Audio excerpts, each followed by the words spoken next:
voy a hablar de mi propia obra. Les cuento que me encuentro en Biblioteca Municipal de Lo Prado, Gabriel García Márquez, uno de mis lugares favoritos, las bibliotecas públicas, para mostrarles una exposición que presenté a la comunidad de manera gratuita durante el mes de octubre 2016. Yo hago poco esto de hablar de mi propia obra, pero me parece pertinente que de vez en cuando lo haga.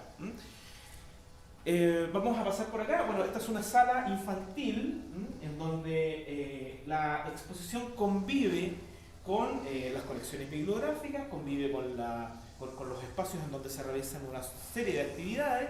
Tenemos estas mesas pequeñas, muy coloridas, en donde, por ejemplo, se realizan talleres de dibujo, de manualidades, y a mí particularmente me parece importante que este tipo de obras como las que yo realizo, obras de surrealismo, obras de arte de avanzada, convivan y estén en contacto con la comunidad en lugares como las bibliotecas públicas.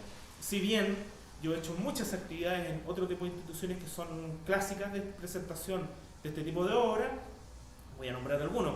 Centros culturales, el Centro Cultural de España, por ejemplo, el Museo de Arte Contemporáneo, he hecho actividades en el Museo Nacional de Bellas Artes y exposiciones también. A mí me parece que es muy importante que las bibliotecas públicas, que son de libre acceso, que están ubicadas en distintos puntos de la comunidad, en las ciudades, digamos, tengan este tipo de obras que generan contenido hacia la comunidad. Vamos a acercarnos un poco a la exposición. Esta exposición lleva por nombre Petrafidelio. Yo suelo trabajar mucho con el juego de palabras, con la poesía, y lo primero que salta a la vista es que está realizado con materiales muy sencillos. Esto es en algunos casos pintura látex, cartón, y eso tiene un motivo, digamos, aparte de estético, tiene un motivo filosófico detrás. Hay muchos artistas que a lo largo de la historia del arte, sobre todo en el siglo XX, en las vanguardias, utilizaron materiales muy sencillos para crear sus obras, y eso pasa también por un tema de sus contextos sociales y políticos. Picasso, sin ir más lejos, fueron los primeros artistas que utilizó lo que pillaba, lo que encontraba a mano.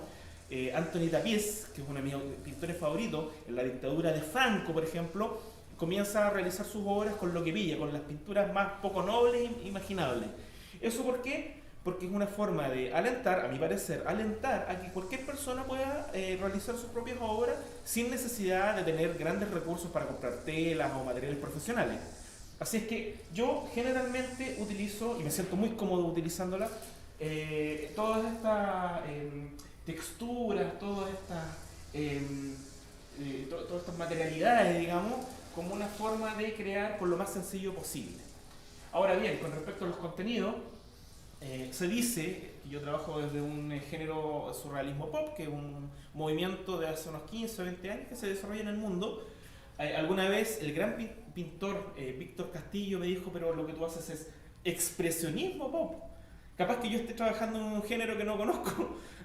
Y atención, investigadores del futuro, capaz que esté desarrollando cosas que en el futuro van a ser muy estudiadas o investigadas. No lo sé. A mí me gustan las palabras en todo caso, a mí me gustan las definiciones.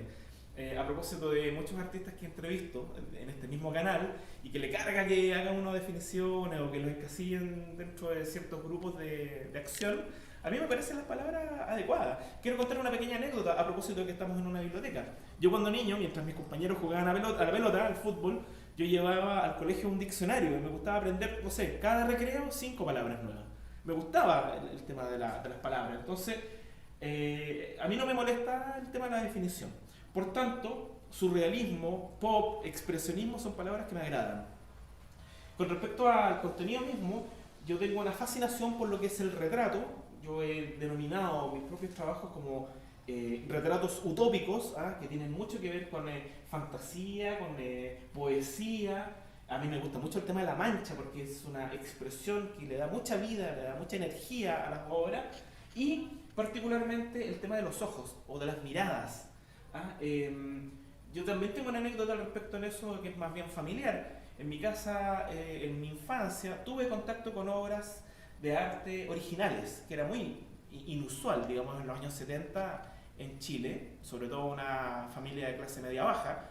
Pero en mi caso yo tenía en mi casa obras de arte creadas por un pintor que había hecho unos retratos familiares, y por lo tanto yo solía acercarme a estos retratos particularmente. También había algunos bodegones, y no sé, me parecía fascinante tocar las texturas, comprender que detrás de eso había habido una mano, digamos un brochazo, una pincelada. Y eso creo que de alguna forma determinó y ayudó mucho a que yo tuviera un interés particular por el tema del retrato.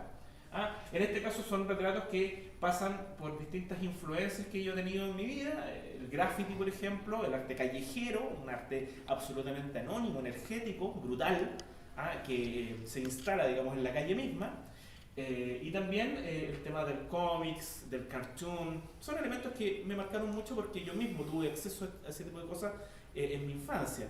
Un abuelo, que fue el mismo que me regaló ese diccionario, también me regaló muchísimos cómics que leí en mi infancia. Por lo tanto, yo me construí con todos estos elementos y confluyó finalmente en mi obra. ¿Mm?